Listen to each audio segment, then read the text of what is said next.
आपको बताएं, कथा राम कथा हो, भागवत कथा हो, शिव कथा हो, ब्रह्म पुराण की कथा हो, विष्णु पुराण की कथा हो, देवी पुराण की कथा, कोई भी कथा हो, उस कथा का सीधा सीधा मतलब एक ही है कि हमारा भगवान के नजदीक पहुंचना।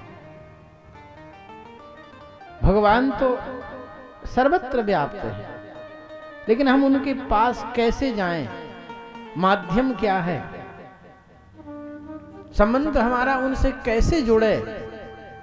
तो भगवान से संबंध जोड़ना, उनके नजदीक जाना, पास में जाना, उनका साक्षात्कार होना, इसी का नाम है सत्संग। कथा, कीर्तन और भजन।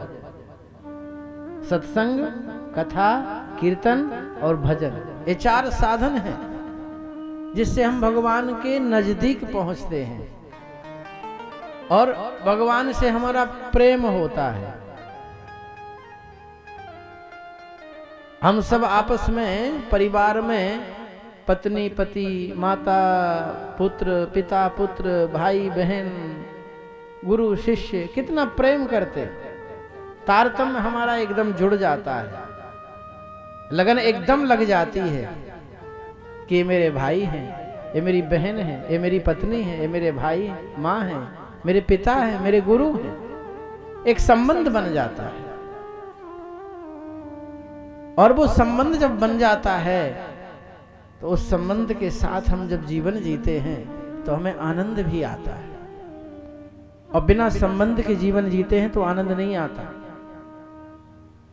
भाई भाई में तकरार हो जाए किसी बात को लेकर के, बंटवारे को लेकर के, एक भाई अलग रहे, दूसरा भाई अलग रहे, तो जीवन में आनंद नहीं आएगा। सत्य मानना आप लोग। पिता पुत्र में किसी बात को लेकर के अनबन हो जाए तो जीवन जीने का आनंद नहीं आएगा, सुख प्राप्त नहीं होगा।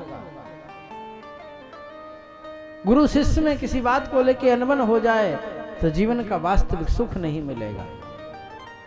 वास्तविक सुख कहाँ है?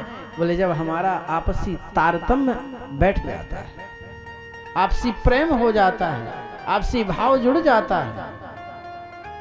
तो जब संसार के लिए हमें इतना करना पड़ता है, आपसी संबंध जोड़ने के लिए प्रेम करना पड़ता है, भाव रखना पड़ता है, विश्वास करना पड़ता है, तो भगवान के साथ भी जुड़ने के लिए हमें ये करना पड़ेगा।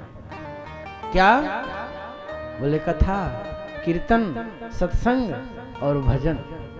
इससे भगवान से हमारा संबंध जुड़ता है, प्रभु से हमारा प्रेम होता है, उनके प्रति हमारी श्रद्धा बढ़ती है, विश्वास बढ़ता है, भाव बढ़ता है। ये मेरे भगवान हैं,